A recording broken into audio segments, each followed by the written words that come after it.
There we go. All right. It says All right. live now. I've now welcome to Mixed Surfaces Podcast.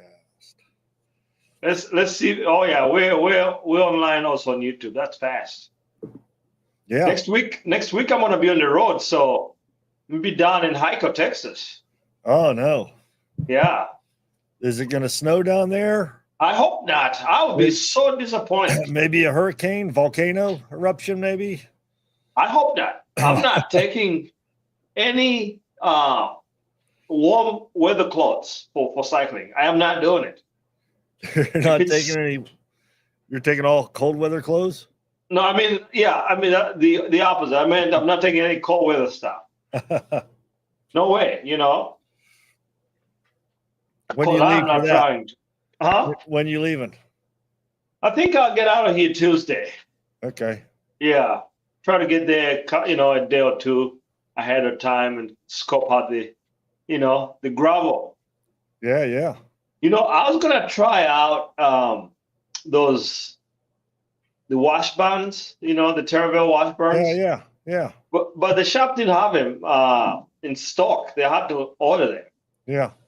so they wouldn't have gotten here by Tuesday. So I No, decided sometimes maybe it next takes a time day or two because to that get. was gonna be fast. So what are You you going to know, ride? What tires you have on there then? I got the Bontrager Bitassos. You Okay. know, it's Yeah, a very good tire. I've been really happy with it. But I just wanted the gravel in Hyco is really good, like yeah. really, really fast gravel. They don't have the same, the thick stuff that we have here, you know. But yeah, yeah. We are live, people. Whoever is watching, we're back for what? Episode what? 13? 13. Baker's Yeah. dozen. No, oh You man. should have had Baker on here. Could have been Baker's dozen. That's right. Maybe you can still get on for a few minutes. Yeah. What do you Baker's think? dozen. Rearranging my setup here. Your studio looks legit. Looks pretty good. You got some lights there. It looks legit. I'm working on it. It's a You work know, in progress. I'm jealous, man. I'm jealous of that couch that you got going on. I can't tell whether the light needs to. Lindsay said I was a little dark, but But yeah. looks all right. It looks all right. You know, The less the light on me might be the better. we don't want to chase all our listeners away, Yeah. right? How was your weekend, man? Did you get some riding in? So, our two nephews live like 2 blocks away, Yeah. and the one is riding Lindsay's old mountain bike, and the other one I got him a Trek, an older mountain bike. Yeah. It was donated to the shop. I put a couple of parts on it, and they wanted to go for their first mountain bike ride, so we took them up to Laurel Mountain, Yeah. and they had a blast. Wow. Are you gonna get them into mountain biking? They seem interested. I gave them Lindsay's old bike, Yeah. and it needs a little bit of work now. We were riding. Josh was riding it yesterday, and I don't know. I was hearing a lot of chain grinding and stuff, and I couldn't tell if he was shifting wrong or if it was just in poor shape, the chain and cassette. Yeah. So I'll probably try and put a new chain on it and cassette on it and see how that works for him. Well, you do know how to work on bikes. Yeah, he's a little big for that bike, so we're thinking of hand-me-downing that to his little sister. Yeah. And then maybe having him jump up to Abram's bike. Yeah. Abram, they're both full suspension. I mean, the bike Josh was riding was Lindsay's old Santa Cruz Giuliano.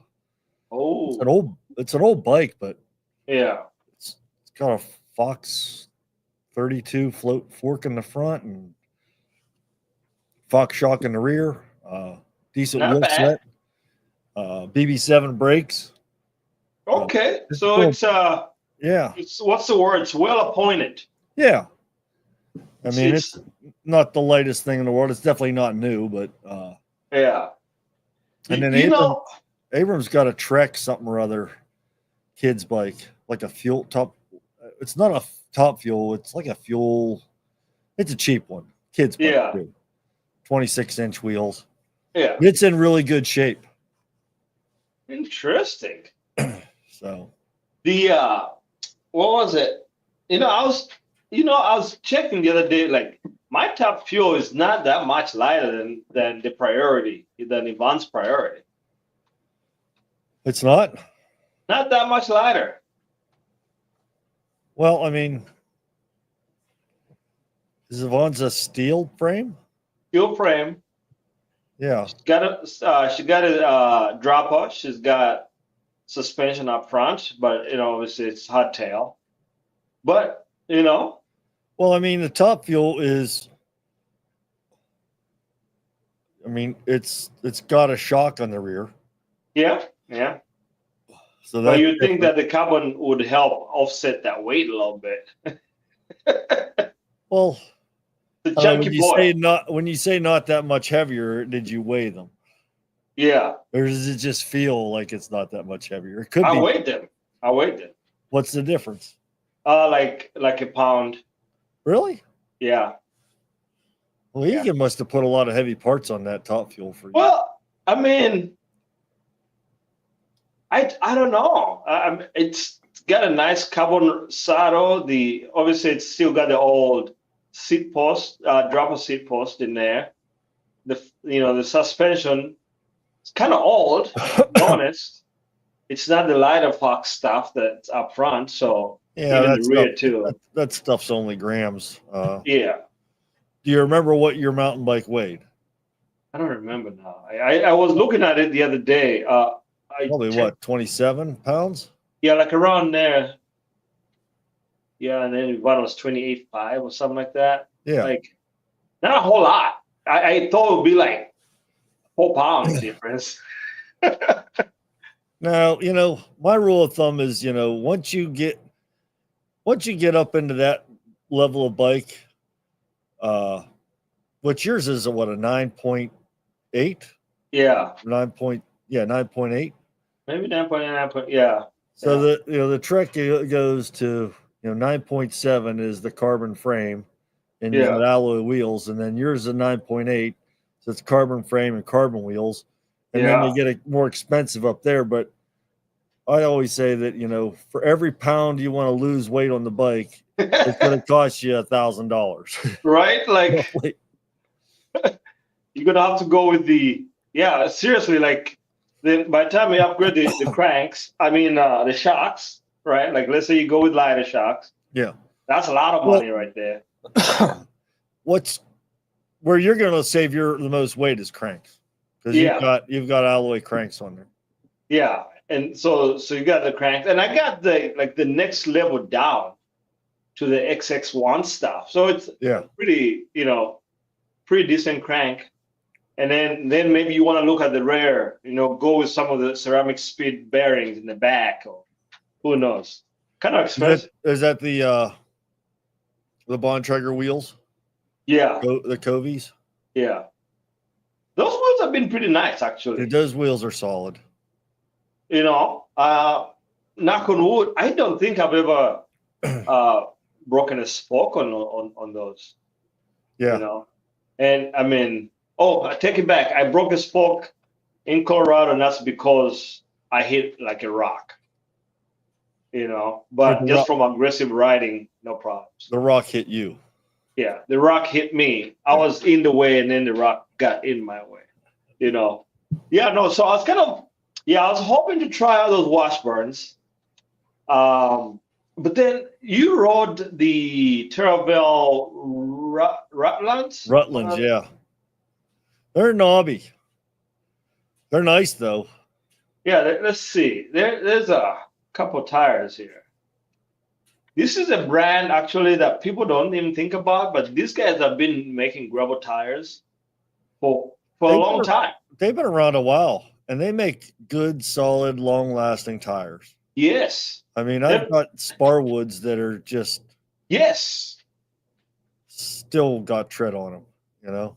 Right. I remember, you had a couple of Sparwoods before you guys even moved, but I love the Sparwood. My only problem with the Sparwood was fast tire. It lasted pretty well, but I felt like it wore out pretty quickly. Maybe because I was just too fast. But I was hoping to try the Washburn out. This guy here, the shop had it, but they only had a 42, and I didn't want it. I wanted a 47. Yeah. But that looks like a fast tire, man. Yeah, they're a good tire. I know a lot of people out there were riding them. Yeah. A few years ago. I don't know that I tried them. Somebody had mentioned something about the Pathfinder. Yeah. But I've got a set of those, and I've ridden a set of those.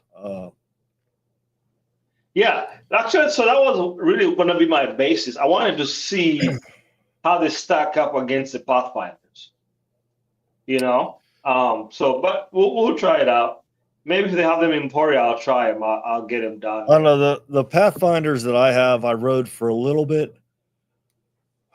They're nice for like a hard packed gravel road. Yeah.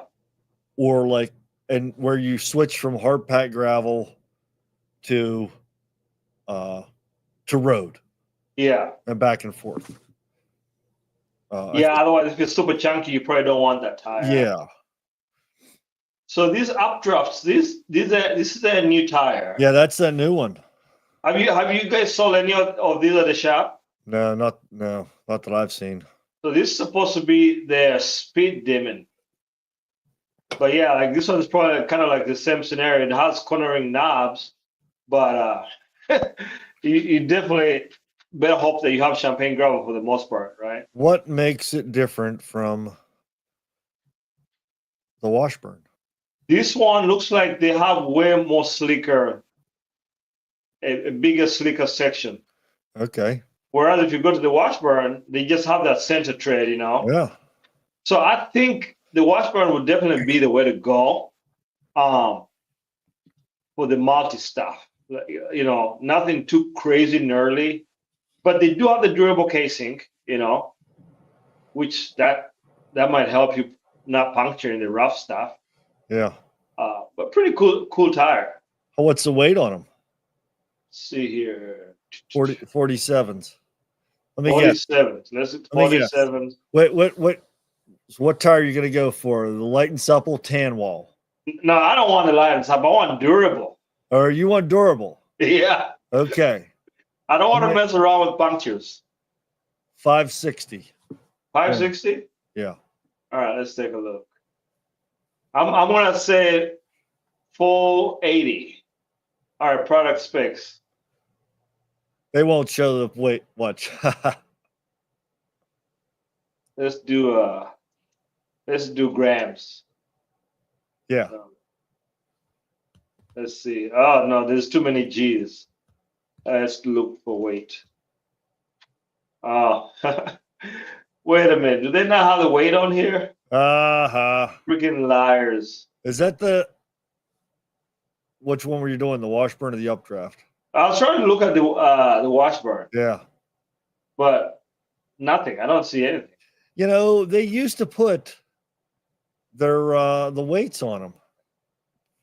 Well, they're probably now they're just really hoping that people, okay, I want a light and supple or a durable tire, and I think outside of the pros, most people don't care how much they're, Well, Maxxis shows the weights of all their tires. Yeah, this is kind of weird that they don't have that here. And it's funny. Sometimes, you'll go to a site and they'll show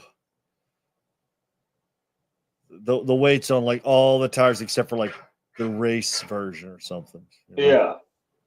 Let me take a look at another. Let me look at the let's try the Cannonball. I don't know if I like the Cannonball. You know what? The Cannonballs, no, I don't know. Does anybody ride those anymore? Those are the tire.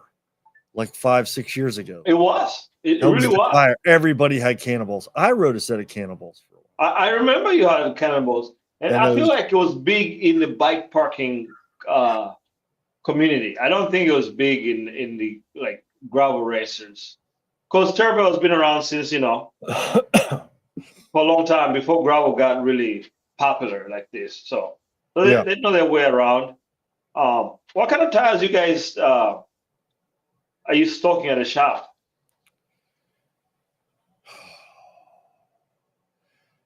The Pirelli stuff, we've got a few of those laying around, and we've got a bunch of Maxxis stuff. Yeah. And we've got a few Terravilles. We don't have a big stock of tires in the shop. We've got like a few of the popular ones in a wide range. And we just rely on, if we're going to do service on somebody, their bike's going to be there for a few days. And, our shop, we get most of our stuff from QBP, and QBP has a distribution center that's right in Pennsylvania. So we can get stuff like next day.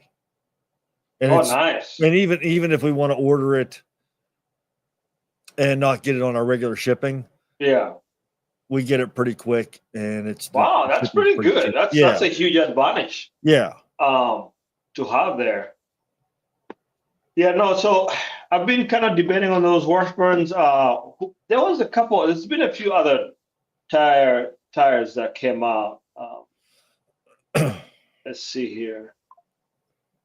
If I find them. Let me see what we got here. But do you think?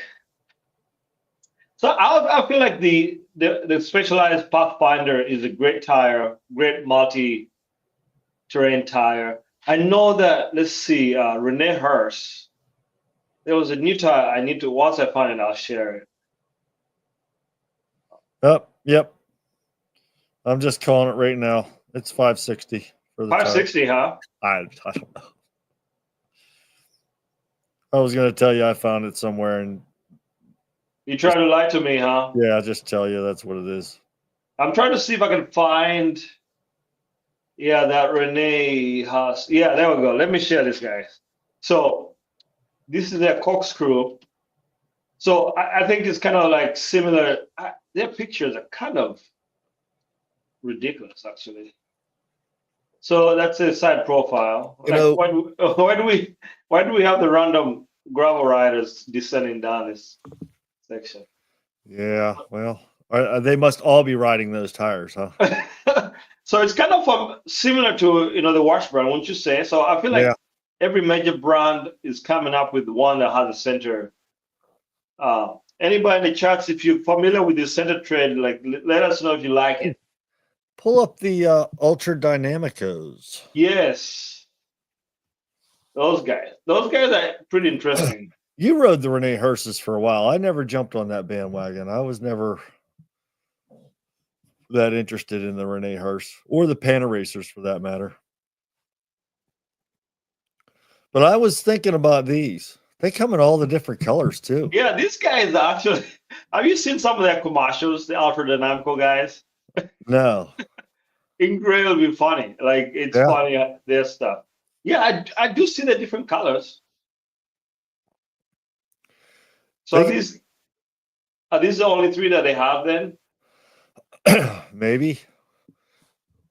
I know they have one now in a 2.2 or 2.1 tire. Oh, there's the I do like that they have all these assortment of colors, Yeah. So for those that love a personalized look, like Jason. Oh yeah, that's an interesting looking tire. Yeah. Looks fast. Looks really fast. I think if you're gonna do steamboat, this is the tire that you need. Which one is that? This one is see. I think this one. This is the Cava. The Cava. Maybe Hava. I don't know. Cava, right? Hava is J, right? So Cava race, and they have this all the way in the biggest in the 700 is 42. Then they have some 650B sizes here. Oh, okay. What's the other ones that they have? I thought I could have swore somebody had one that was a 2.1. Yeah, this is a 2.1, but it's a 26 And then you could get let's take a look at the other ones. What else do they got going? Yeah, I've never ridden an aerodynamical tire, so one of these days I'd love to try one. Yeah, some of the guys at the shop are running them. Really? Back, yeah. How are they liking it? Maybe it was Casey or Yeah. yeah, they liked them. So that's a very interesting tread pattern there. I like that one there a lot. So I feel like this one, once you get on pavement, you're gonna roll pretty well, right? And then if it's chunky, you don't care either. So that's very interesting. How wide does that come? 42 and 45. 45. And then you can get it at 40, almost 48 in the 650B. Huh. I like the tire, but I don't know if I'm not stoked about that gray. Yeah. I don't know if I like that on my bike. I don't think it'll look good. You gotta look good to go fast. So look at that tire tread. Yeah. And then pull up the Maxxis Aspen race.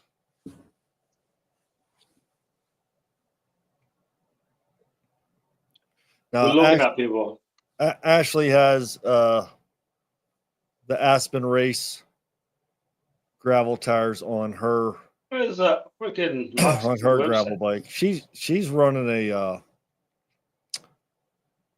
Santa Cruz highball mountain bike frame for her gravel bike, and she's got a Sid fork on it, and pretty sweet bike, yeah.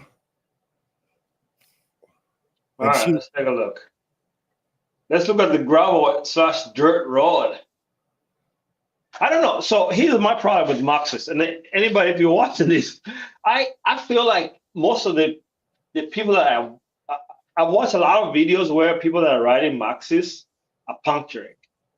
Really? Maybe it's just a coincidence that, that I happen to watch, a few of those videos where Maxxis that I just, oh, is this the one you're talking about, the Reaver? No. Oh, the Receptor? No, the Aspen. Oh, Aspen. That's a mountain bike tire. It's a mountain bike tire, yeah. Let's go back. Tires. Mountain. Aspen, you said? Yeah. Let's see. They got a huge selection. Yes, so Yvonne has this. This is what she ran for Leadville. Yeah. And she was really happy with it. Really fast tire. Is that the race or the just the Aspen? This is just the Aspen, I believe. I don't see a race. Let's see if they have the race. They have the ST. I know they have a race. I've seen them. Oh, there you go. Go back. Let's go back. Oh man, their website. You went back too far. I literally did one click. You're like back in the 1900s. All right, let's see here. To this guy right here. Oh, that's the Pace. Oh, I thought it said race down there. Never mind. I don't know. I don't see it. I think go into the Aspen again and then see if what tires they offer. They have that breakdown sheet of all the sizes and all the stuff in the details. There it is, Aspen Race, right in the middle. Where? Right there. Oh no, that was the Ardent Race. Sorry. Yeah, I'm like, no, man. Right. What's the Aspen right beside it? The ST. That's the ST. What's the ST? Profile. Maybe that's what you're talking about. Ah, that's what it is. What side? 2.4. That's a big boy. That's a mountain bike cross country tire there. What's the ST stand for? Special terrain. Oh, special terrain. No, I'm making that up. I have no idea. All right, what's the weight? They show the grams, I know. I don't see the grams, man. Specs. Take a look at the specs. Yeah, it wasn't in there. I don't see the grams. I don't see the grams. Oh, there you go, right there. For a 2.2, you got 670. Okay, so it's a mountain bike tire, so that's to be expected on the weight. Okay. Is that the lightest one? They're all about, okay, I think the lightest one is the 2.25. This seems to be like the same tire right here. Oh, the TPI is 170 on that. Yeah. And 610. It's 610 grams. So not bad. That's it, for a mountain bike tire.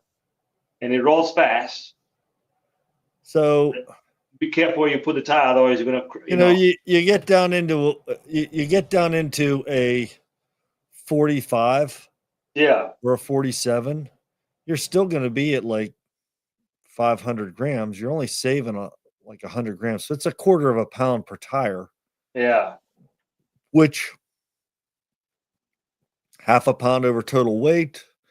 What's the rolling resist? I mean, yeah. Speaking of which, you're not gaining a whole lot of weight there. Did you see for all the tour dividers and the backpackers?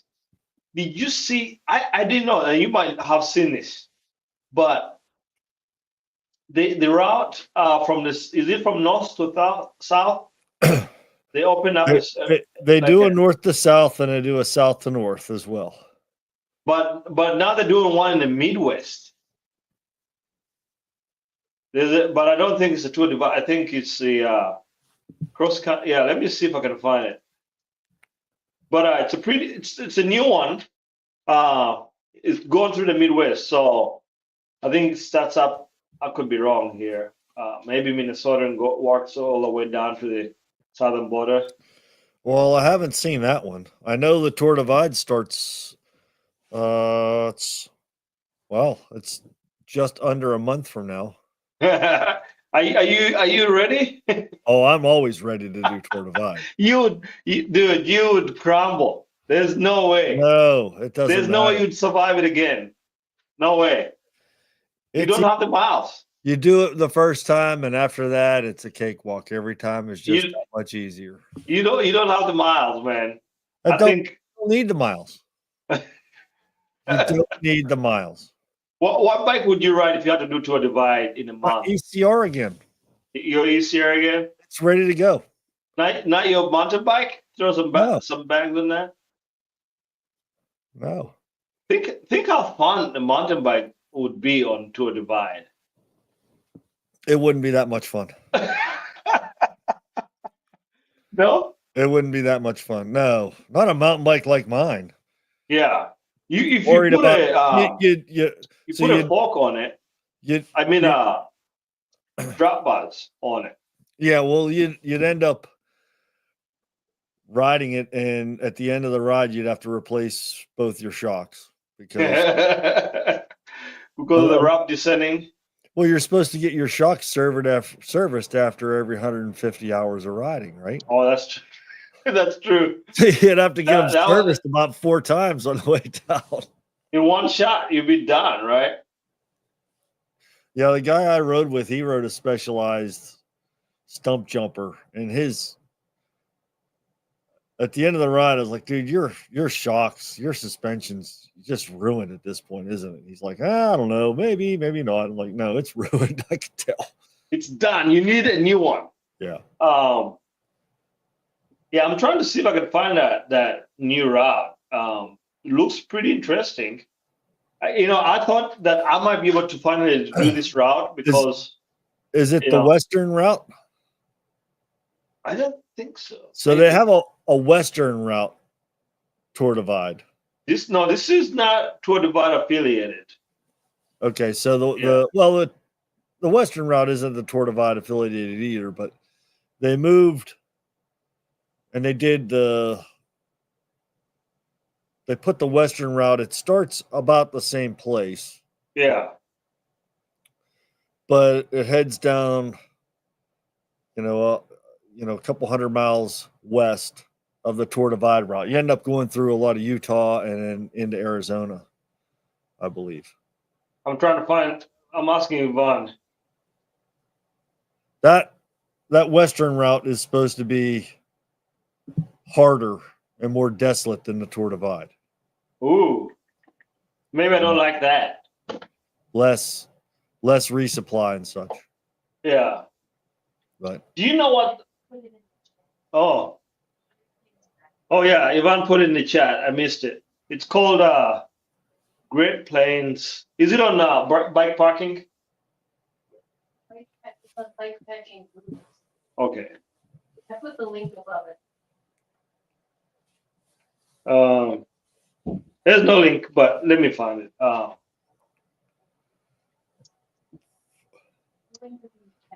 don't see the. I see the name though, but it's all right.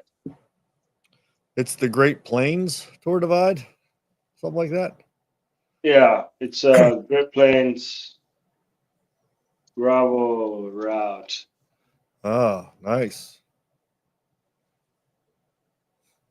Yeah, so this is it, I think. On bike parking routes. Let's see. So they've opted to swap the hills for flat headwinds. Well, I mean, there's still some climbing around. You know what I mean? Not 170,000 feet of climbing. Let's see. Let's see if I can find it. I don't know. I can't find it. So yeah. So I looked. I haven't seen that many people. Sorry, guys, I can't find it. So I haven't seen that many people have signed up for Tour Divide yet. Not that I've noticed. yeah, But I mean, it's a month before people start throwing in their letters of intent, and I think they don't really start signing up for track leaders until till pretty close to the event. yeah. My guess is there's going to be, I don't know what the weather's supposed to be like up there, but my guess is they're probably going to have 200 people. Yeah. Thank you. What's funny is I was doing a road ride out here the other day with the locals. It was my first group road ride in Ligonier with the local townies. Yeah. And one of the guys I was riding with, he said something about Tour Divide, and I said, "Did you do Tour Divide?" He says, "Yeah." I says, "I did it too." He said, "What year?" I said, 2025. I said, "When did you do it?" He said, 2013. He said there's like 80 people did it that year. Holy cow. Yeah. Because the year you did it, how many people did you guys have? Yeah, 160, 180. Wow. Like that's a huge difference.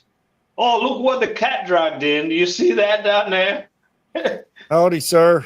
Better late than never. I mean, I made it eventually. It just 2 kids and a little bit of traffic can go a long way when it comes to getting where you need to be on time. How you guys doing? Good. We're doing some tire talking about the Pathfinders and the Washburns and the Aspens and all the ultra dynamicos. Nice. Where are we at? What's the general consensus? What's the king tire? Oh, whatever I'm riding. Of course. That's correct. I was gonna say whatever tire I'm riding at the moment, you can't tell me anything otherwise. What are you riding? What are you riding right now, Aria, on your gravel bike? Bontrager Batassos. Oh, the Batassos. What do you think about those? Oh my goodness. This is how good that tire is. Okay, when I was down in Turkey, Texas, people ask me like, "Dude, what tire are you running?" Because out of all the amateurs, I was the only one out there upright. Everybody else's tires were like spinning out. I actually didn't know that tire was that good until that situation came up. What size are you running? 50s. 50s. Okay, good. Yeah. Sweet. And that's on your checkpoint, right? Yeah. Cool. Yeah. And you're pumping them up to what, 60, 70 PSI?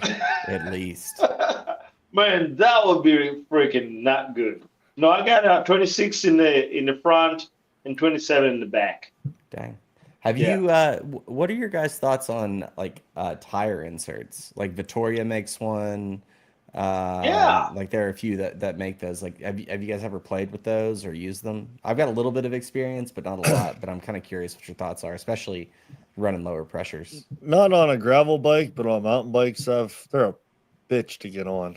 Yeah, yeah, that is true. They're I just always a bitch to get on. I show up with a 6 pack to my mechanic and say, please, can you put these on for me? But And then yeah, I don't know for mountain biking and that sort of stuff. I think they're probably pretty good, but I don't know that I would run them on a gravel bike. yeah. I think like where I see the benefit and where we see a lot of them in here in Chattanooga is like there's a big e-bike population, both Yeah, like especially Oh, off yeah. road. And yeah, so like, you know, they beef up those e-bike wheels, but say someone wants to swap out a wheel set that comes standard for like a set of I9s or something along those lines. I see a lot of people throwing an insert at least in the rear. Like I on yeah, my e-mountain or whatever e-gravel mountain bike, whatever you call it, I run a insert in the back just to protect the wheel a little bit. Yeah, the cush core. yeah. So that's 78 for two of them, huh? Yeah, I guess. I don't know. Is that like a special valve stem, or is that just the same standard? Yeah, no, that's the one thing is it is a special valve stem on the cush core. So like if you're into the Oh, details and you know don't have green in your arsenal, I'm not sure if you can swap those out. I'd actually be curious if anyone that's used them to know if you can There's a interchange lot. those. There's a lot of valves out there that are push core Compatible. compatible. oh, Well, there we go. compatible There with we just go. like an insert, you know. Yeah. There we go. All right. So it's not that big of a deal So then. yeah, so you can get whatever color you want. I'll definitely go with this all slick for sure. I don't know. I kind of like the top left, like that, like That what do you call that? Turquoise. Seafoam green. turquoise, yeah, I don't know. Yeah, that'd be sweet, interest. like a little Bianchi Celeste color almost. You know? Now, when they say the high floor stuff, is that kind of similar to the what are those valves, Jason, that like you put on my bike? The Fillmores. Yes. Yeah, is that kind of similar? Is that similar technology? Is it like a standard No, valve? no, no. No. So what I think what those are is, the valve stem comes down and then there's that bottom piece and the holes kind of go Yeah. out in different directions so that whenever you're putting air and fluid and stuff in the valve stem, it has somewhere to go and the cush cord doesn't stop it from coming out. Hmm. Because the cush cords are on there pretty tight Yeah. and they will rest on top of that valve stem in the tire and you won't be able to get stuff in there. Oh, Jesus.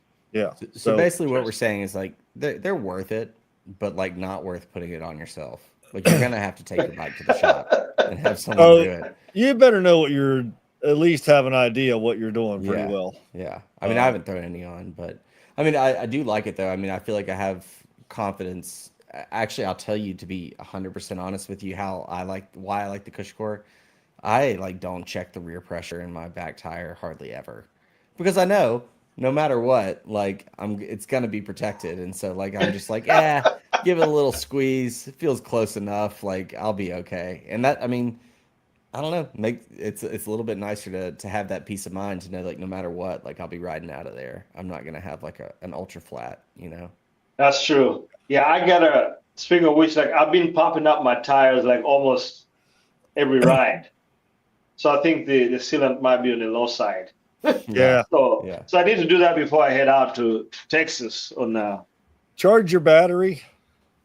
Oh man, you know? I ran out of battery the other day on both two bikes. So one thing, I rode three separate bikes, 3 separate rides last week. It was nice. Wow. However, on 2 of my rides that had electronic shifting, my batteries died, and I ended up single speed for a good long while. So, What head unit do you have? Oh, you have Wahoo. yeah, I've got the old Roam. Oh, okay. I was Yeah. gonna say like on the Hammerhead, I have the data fields for the PSI and all that stuff. I mean for the gear for the sensors. So it just Yeah. pops up. And the only reason I started doing that is because I would run out of battery all the time on Yeah. races. Yeah, I just honestly, I'm usually pretty good about carrying an extra battery just because the SRAM batteries are so small. But Yeah. for whatever reason, I didn't. But yeah, I'm not fancy like you, Rhea. I just have the old school Roam, Yeah. no SRAM embargo. I'm honestly the worst about. I don't know how like the audience is or most people, but I don't even look at my SRAM app hardly ever. Like I don't update it. Like I take my bike into my guys and they're like, dude, you're running on like Microsoft DOS here Oh yeah, you gotta for your update that shifting. Yeah, stuff. I know I need to, but I've gotten This better is now. Now that I have an e-bike, like I do feel like I need to update it, but I give my wife such a hard time because like she never updates her phone. Like so oh she's the reason that like North Korea and Russia are hacking us is because like yeah, because her it's phone her running. phone's running on like iOS 3 like and so like we're just compromised. So I give her a hard time about that all the time and here I am like I can't even update my like batteries on my shifters. Yeah. So I don't know. But That's how bad I am. Is like for me, I'm so terrible at updating. Like in a good way, I update my firmware all the time, but I don't even update it until I read through the change log. You oh, know, really? yeah, I check what new features are in this firmware. Wow. If there's anything that's going to be beneficial to me, and sometimes I'll just skip it until the next, version comes out. I'm like, if there's nothing important that's fixing any problems for me, so Cyrus checks. So I do Ye- that for Shram. I do that for the Karoo. Wait. So when that big old legal document pops up and you got to scroll all the way to the bottom, which takes at least 3 seconds to hit agree, you read all of that? No, not that. So they'll send out a separate email, like I know Oh, Shram you're talking does. about the updates, feature updates and things. Yeah, Dude, they yeah. never tell you anything though. They're like bug fixes and No, security issues. Like, not when you're doing Hammerhead Karoo, they actually put this stuff. Yes, there's been some updates that just have secure bug fixes. I'm gonna look up the latest update for Hammerhead Karoo, and if it says Check it out. bug fixes, I'm gonna call bullshit. Well, I'm actually gonna after we're done here, I'm gonna go take my battery off my brand new mountain bike with that electronic shifting. I'm gonna charge that sucker. That's right. Do you have the app for your phone? Not yet. You gotta download that and make sure you run the latest firmware. Yeah, I'll Didn't probably do you that. didn't you update your GPS, your 10, was it the 1040 that you had and then it breaks, remember? And then Garmin sent you out a new one? It was the 1000 1000. 1000. Yeah. It was an older model. It's still working though. It's still working? Yeah. Because I did you give it to somebody? I was supposed to give it to Blake Yeah. and I never got it to him. Yeah. And it's just sitting upstairs. The power button, the little rubber cover for the power button came off, but it still turns on. Still works. I'm waiting for the 1080 and see how that looks. Yeah, No, you think it's gonna be like the Wahoo tablet or whatever they have? I Is it gonna be hope that not. big? I hope not. So the Wahoo, whatever it's the age, Tablet. right? It's the Wahoo tablet. It's oh man, Wahoo. I like Wahoo's training stuff. I like their bike, I like the Wahoo system, but I can't get behind that freaking tablet. Let's see if I can find it. Oh, I got my hands on the prototype before it was like 4 months before they had actually released it. And like the Wahoo rep came in and he's like, yeah, I got this new piece of tech. Like I'll show it to you guys. And he brings it out and like we're all playing with it. And like, Yeah. I play with it for a little bit and I'm like, oh, like cool interface, like all these good things. And then I'm like, oh, so like this is the prototype, like you're gonna shrink it down, right? And he's like, no, man, like it's gonna be this big. It's gonna be awesome. And like all of us at the shop just kind of looked at each other like, what? Like who is gonna use this thing? Because do you remember when the Hammerhead Karoo came out? The first one, people were giving it a hard time how it's super huge, Yeah. and it's like nothing compared to this. Yeah, it's weird. The weird thing too is that they are proud of it. Yeah. Like It's like my toddler puts on 4 dresses and like 2 pairs of pants over her like, shirts or whatever, and she's proud of her outfit. And I'm proud that she's proud, but it's wrong. Now, It's wrong. Like this is the so same thing. so here's my devil's advocate on that. Do you think when it came to that, they were kind of just focusing on the narrow market, like people maybe with sight problems, or maybe people that are bike parkers, that you Dude, just need a big map?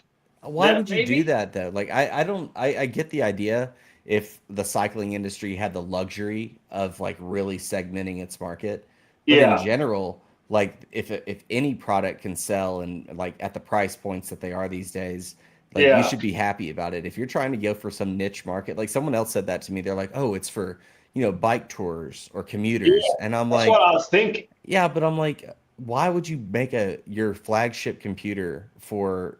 I mean, that's a small market. Like, how many people do you know? Well, you guys know a lot, but like on average, like how many people are going out and doing, big bike tours where they need like some giant display? Like, I mean, I don't like. I just feel like I can make an argument for why not this computer. Well, Like Yeah. every yeah, time there's, the Garmin went to the 1040, and it's huge as well. yeah, it doesn't even And fit like and I most. know a lot. I know a lot of people are looking at that. Were like, I don't think I want something that big. But I know a lot of people that were like, yeah, I need to see that stuff.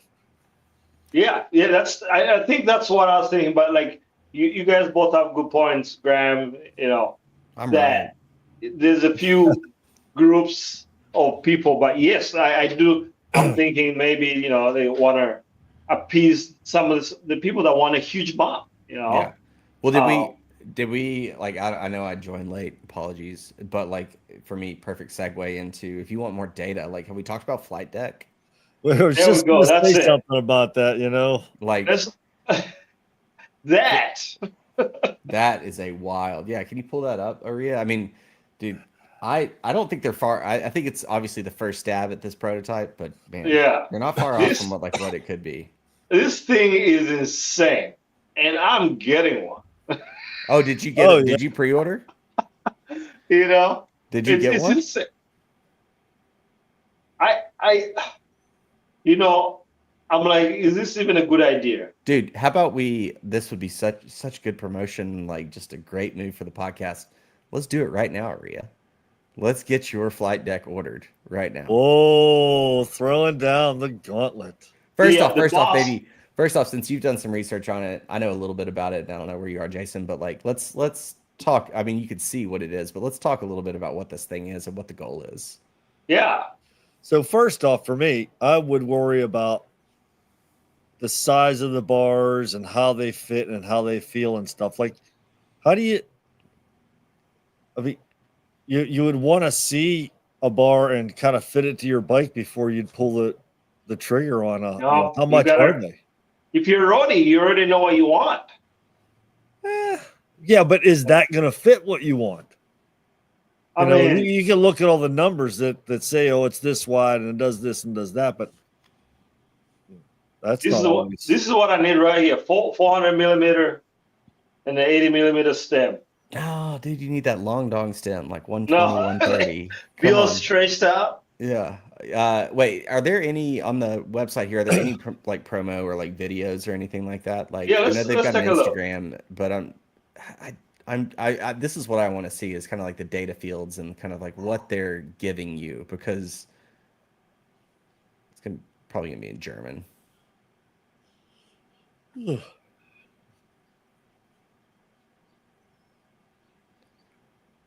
She seems happy.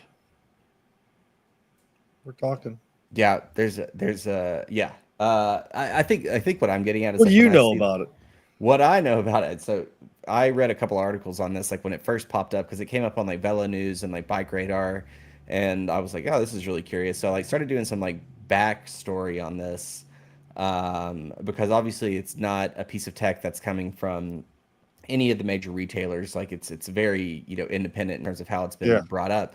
So much the fact that like the funding source or how it was basically kind of like a Kickstarter to an extent, but fully funded by the founder, and I forgot what her name is, but very interesting strategy in terms of what she took to fund It Yeah.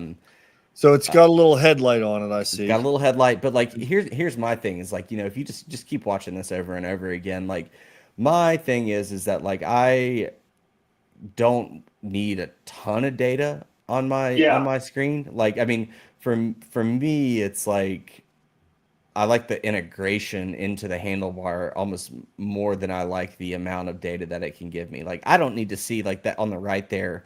Looks like it's a podcast or like looks like you're Yeah. listening to mixed surfaces. Yeah. So like, you know, I love mixed surfaces and like, well, it's got a great logo. Like I don't need to see the logo on the side. It's the same thing on my phone. Like I try to Yeah. declutter my phone all the way. And so power, heart rate, navigation, the navigation piece, that is actually kind of cool to me. Yeah. Like That's the ability to like, you know, navigate on the fly almost as if you're in a car. You know, say like, hey, I'm driving to Menards, and I'm like, oh shoot, I need to take a stop by Casey's.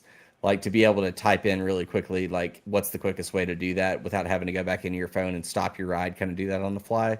Like that piece is cool. So like for me, I would want this to be more about functionality on the fly as opposed to just features.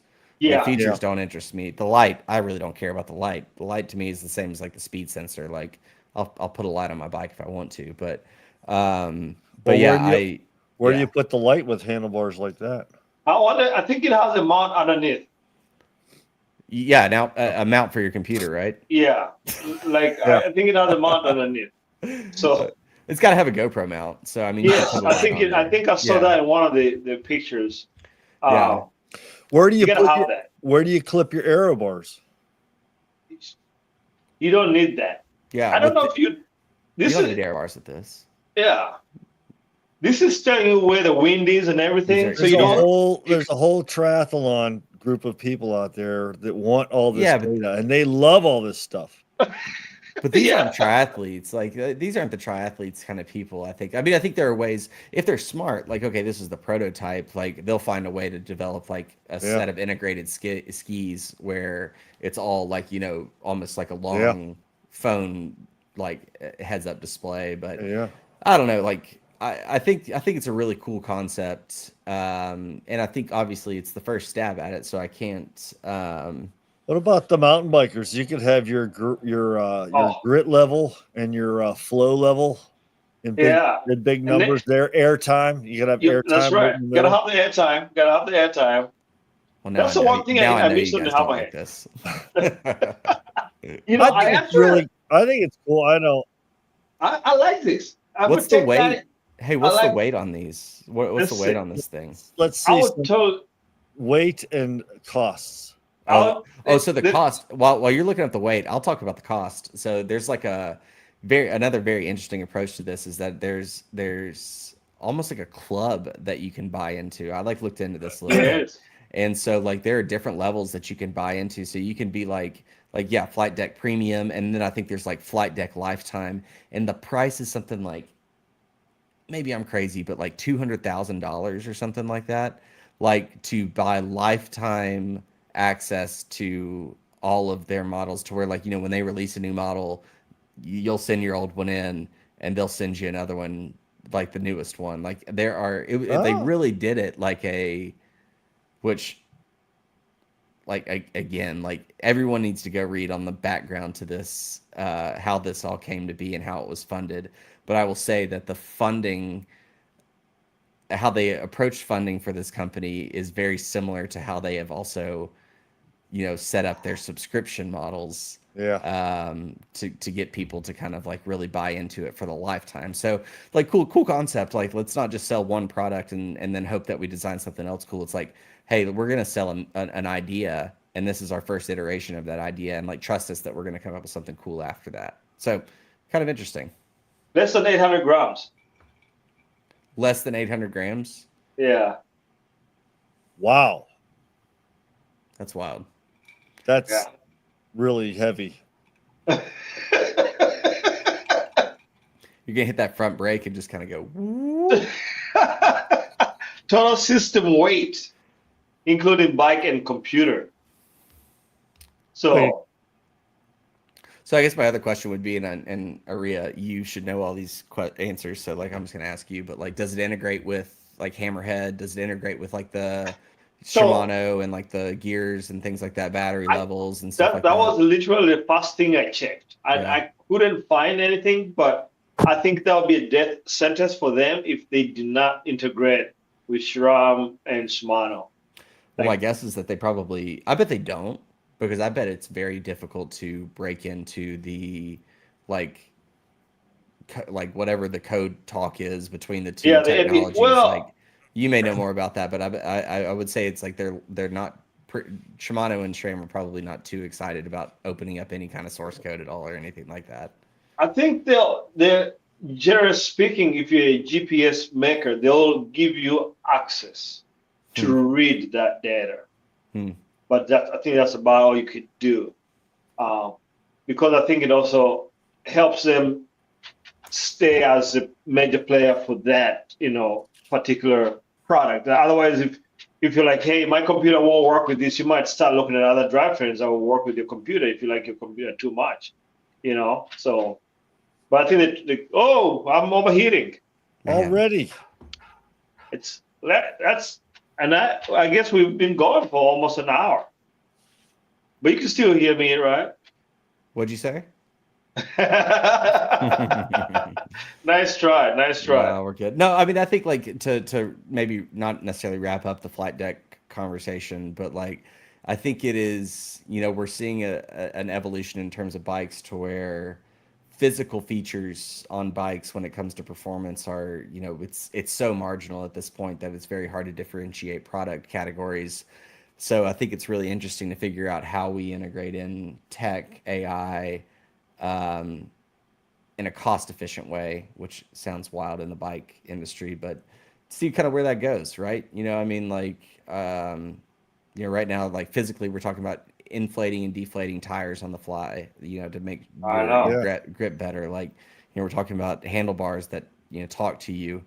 Maria, from your perspective, like, what is the action camera scene going to look like? Like, are we going to have like a pedal powered drone that is tethered to you above you and flies above you and films you the whole time? Like, I mean, I think there's going to be a lot of cool things that come out, So yeah, so I think for me, when it comes to like technology and bikes, I think for like the action camera, which is what I think my expertise is right now. One of the biggest problems is audio while you're Oh, I riding. thought you would say battery life.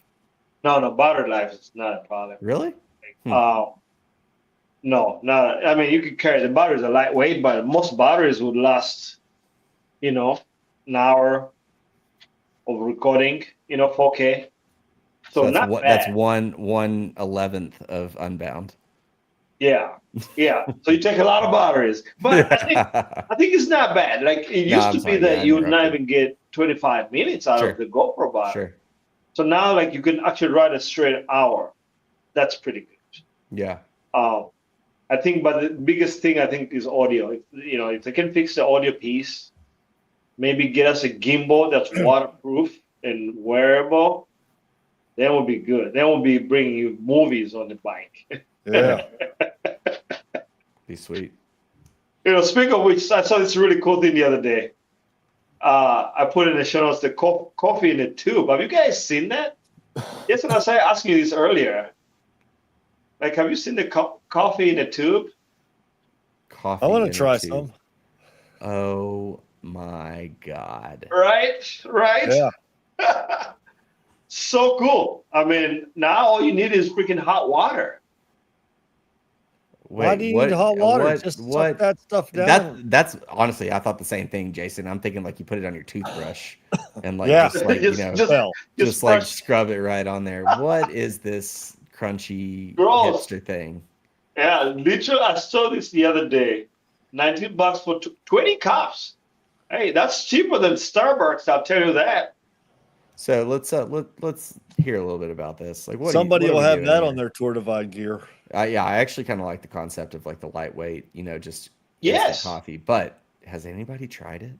I don't know. I was wondering if you guys. I figured Jason maybe, but I don't know how long this product's been around. I just hurt me. What does it say? No normal coffee. Yeah. I don't know, man. Let's see. Can we see what the paste? What does it look? Is it a paste? I think it's like a paste that comes out. Let's see. Let's see if there's a video. And what, it dissolves in the water and mixes There we up? go. There we go. There we go. You squeeze. I don't know if Yeah. you guys can see that, but it looks like you squeeze it. Yeah, it's a paste. Yeah. Okay, so really the only savings is like space. Yeah. Like Yeah. I've still got my hipster beanie on. I got my fisherman jacket on. Correct. I've got my off-brand kettle that I've heated up my purified water with, and I'm still pouring it in my little That's tiny right. cup. This is Pacific Northwest stuff right Yeah, here. this is built for urban adventures across campus. Right. Yeah. No, Well, I I'm thought knocking it. I'm knocking it. I do think for like through hiking or like bike packing, like it actually could be a cool concept. I think so. And I feel like this will be good. Like maybe tour divide not so much because you're in such a time crunch. But if you just bike parking, you have all the time in the morning to wake up and you do 50, 60 miles a day. There's only a few people that are really doing the time crunch, and they're just sucking those things down straight on the bike. They're just Right. Put it on your toothpaste, on your toothbrush. Ridiculous. yeah. This strikes me more as someone like a bike messenger is going to be carrying this stuff around. And Right, like, yeah. 2 in the morning after its 18-hour shift, like just like crushing this stuff, to keep them awake. I'm curious who the big hitters are going to be on Tour Divide this year. Right? Because Loprin's not going back. He already won that, so he's like, I'm done. That Justin Levikas? No. That's Tour Divide. Do they even show their competitors? Do they have a list of who's going? Yeah. Yeah. They have a start list? Yeah. Usually it'll show up on what I've always seen is on track leaders. Oh. But there's not many people up right now that I found. When does it start? June 13th. So Jason said he's in Tour Divide chip. I'll go do it right now. You missed it. He said he can go do it right now. Really? I won't win it. But you can but do I'll it. finish. You'd be suffering out there. When I started it, I felt that, it's nice to have training, but there were people out there that trained harder that didn't finish, and there were people out there that trained less that finished. Well, I think part of that for Tour Divide, there's a difference between having the fitness and also the mental toughness. Yes. Yeah. It's a mental game. It has to be. Because even just following around Ivan for like, a month and a half, actually no, like a month or so, it's like, it was tiring, right? Like I could see like the repeated, you get there, you eat, you shower or whatever, you put your bags out, look at the map, and I think there's that extra toll on your mind that just you can't prepare for that. So I did it. The first time I went was 2016, and I did a bunch of things wrong. I had the training, I did all the stuff, all my gear was solid and stuff, but Lindsay, our time frames worked out that she dropped me off and I started a week before the Grand Depart. So I'm out there a week ahead of time, and there's a big thing with, having all those people around you. It's nice knowing there's people there. Yeah. And then I had some other issues with the Bears. Yeah. Bears. Well, the Bears are always. You gotta just ride faster than one person. That's all you gotta do. That's it. But not knowing for sure where that next stop was a big deal. Yeah. Because then when I went back in 2018, because I had already gone from Banff to Butte once, so I knew, oh, I got to go down here, and Sealy Lake is down here, and I know that there's a gas station here, and this, and it's going to take me this many miles to get there. I know Holland Lake is a nice place to eat. I know Richmond Pass is after that, or Avondo, all these places. So I had it all in my head of where I was going down to Butte, and after Butte, things got different, and but by that time you're a week in. Yeah, Oh, you're yeah. in your routine. You're Yeah. like, you're like, and I guess the statistics are that if you make it through Montana, the chances of you finishing it like triples. Like you go I from think, but I think you still have to make it to what was it in Colorado? Shoot. Salida or So you Steamboat have to make it Springs? to Colorado halfway, somewhere close to what's the Breckenridge? Somewhere like I know you guys don't go quite that way, but like Breckenridge around there. Yeah, Once you you go make it through. there, You go kind of through Breckenridge, yeah. Silverthorne. Because at that point you still have some big passes to deal Yeah. with. So I think once you just from being on the sidelines, I'm like making a mental note of like that's where you gotta if you're gonna do this, if you can survive all the way through Colorado, like most of the mountainous part of Colorado, then you're Oh, good. Montana's it's like 700 miles. Yeah. So That's if you're doing 120 miles a day, that's still like a week of riding Yeah. just to Yeah. get through Montana. right. And then once you the get weather. once you get through Montana, you're in Wyoming's a little bit shorter, but it's the basin. There's nothing there. Windy. And I mean, Idaho, you're like in and out of Idaho in like an hour or two. It's like 80 miles. Oh, But- overheating. Have you, on the note of the divide, have you heard of the Eastern Divide? Yeah, I really want to do that one It's too. like 6,000 miles. Like Whoa, that's it goes from the Keys like all the way up to like some random island in Canada. Oh, like- that's oh, the full The full, yeah. yeah. it's like- 6,000 miles. Yeah. Eastern Coastal Divide. Yeah, let me Wow. or something. You're That's right up- insane. When Yeah. The Eastern Continental Divide route, it starts in like Georgia and it finishes Yeah. up in Maine. But the Or- one that goes all the way from like the Keys all the way up, like is some crazy. I think ride. that's the East Coast Atlantic bike pack route or something. We were right near it in Greenville. Yeah. We had I mean, we had people stop, that were, at our bike shop because we were the closest bike shop to the route. Route was like 25 miles away from our shop. That's pretty cool. Jesus. Yeah, for that long of a ride, 25 miles is Yeah. nothing. Just pop Yeah. out there. For Yeah, that's a little drop day in the trip. bucket. Yeah, just a little quick trip.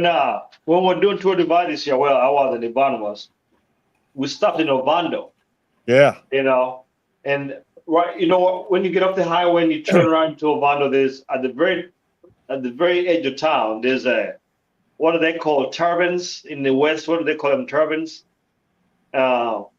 Like some hole in the wall diner situation. Okay. Went in there Tavern. and Are you saying tavern? yeah, Oh. Tavern. tavern. Yeah. There we go. Yeah. So I get there, and I walk in, and the whole bus stops. I don't think I've seen a black person there before. yeah. I don't think so. And then They've probably everybody, seen them on TV. yeah, but not in that place. And it's Trixie's Diner. Maybe you remember that, Right. Trixie. But anyway, I asked her if I could park there for the night. They had a huge parking lot. She's like, "Oh yeah, no problem." And next thing you know, people are coming over talking to me, like all the locals, because that's what you do down there in the mountains. Yeah. And I had 2 drinks. I'm getting ready to leave, and the waitress is like, "Hey, you got 6 more drinks that were paid for." I'm like, "It's freaking like 2 in the afternoon. Like I can't have like 8 drinks. Like no way. So I You thanked you her. don't want to look inhospitable, ungrateful. I think I had another one. I think I had one more. And I'm like, I'm like, better I gotta not show try. your face in that town again. Yeah. You're like remembered at that I know. the man who turned down the drinks. But so I was asking one of the city council guys was one of the guys that also bought me a drink. I was asking him about that lady that got eaten by the bear. I'm like, hey, what's up with this? Because Ovando really doesn't have like forests. It's kind of like a front planes kind of situation. Yeah, it's So pretty like, open. yeah. So like, what the hell are the bears eating here? And he said that for some reason there is something that they like about that like low body. There's not berries or anything like that, but there's The humans. They taste extra sweet there.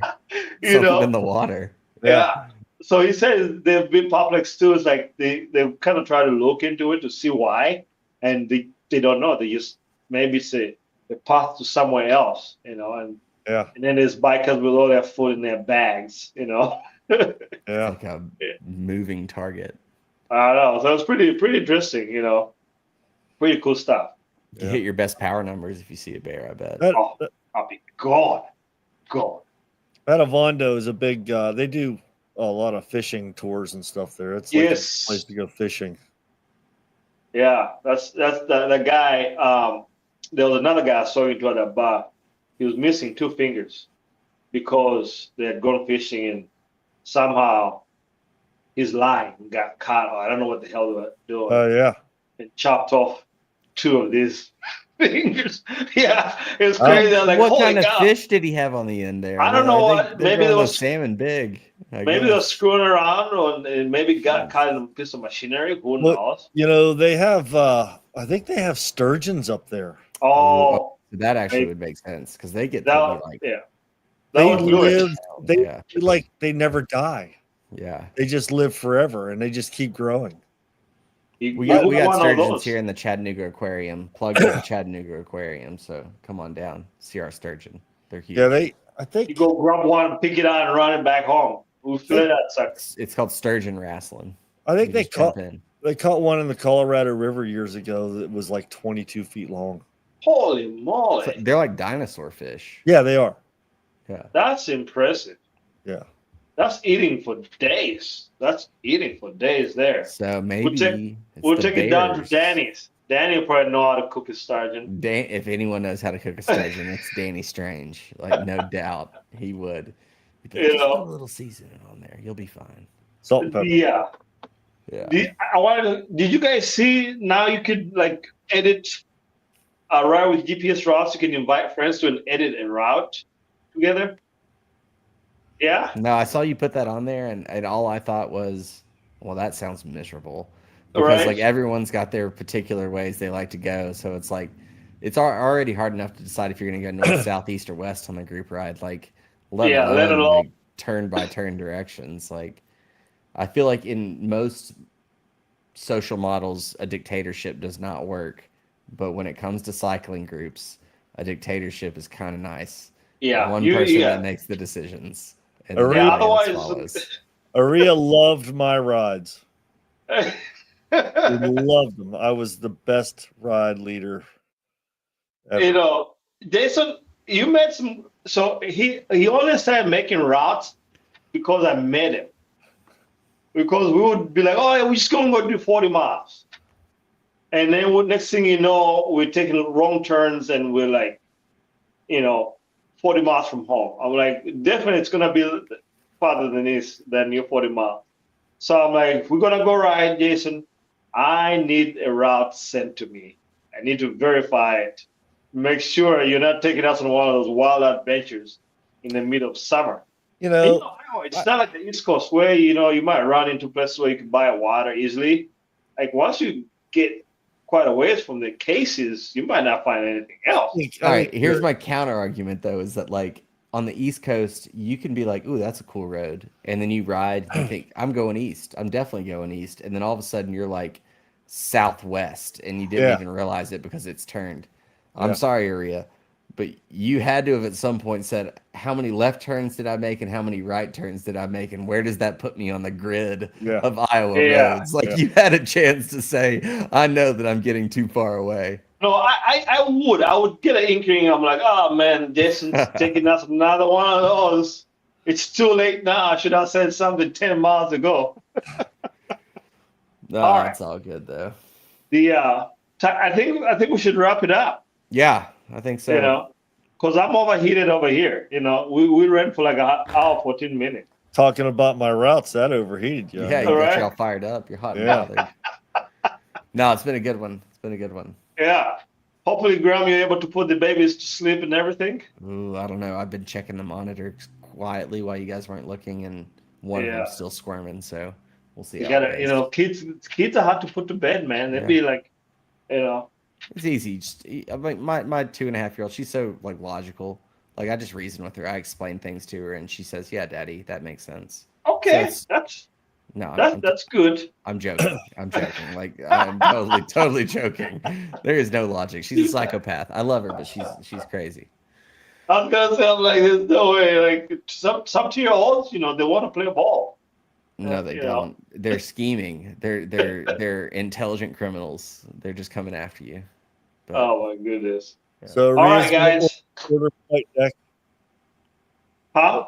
Aria's gonna order flight deck. yeah, Aria. Well, you guys do me a favor and send Ivan a text message and be like, hey, I think he deserves the flight deck. how about yeah. how about if we hit how many subscribers do we have right now? Yeah, all the people online email flight deck and tell them they got to give Aria one. How many? No. We got to. I want to know how many subscribers do we have right now, Aria? Just Right, just give me a on guess. YouTube? Yeah, on YouTube right now. Like right now watching, we have 4 people. Okay, Well, but like subscribers, like let's say if we get to 500 subscribers, let's just imagine if we get to 500 subscribers, Oh, you buy Flight Deck. yeah, All right, so I'm okay with that. all right, yeah. so this is like telephone, y'all. If you do 500. subscribe and you do watch it, like let's make Aria buy Flight Deck. Like that is our goal. That is That's our goal. money coming out of my pocket here. Yeah. I might have to get it out of the mixed services bank account, guys. Bank Does that count?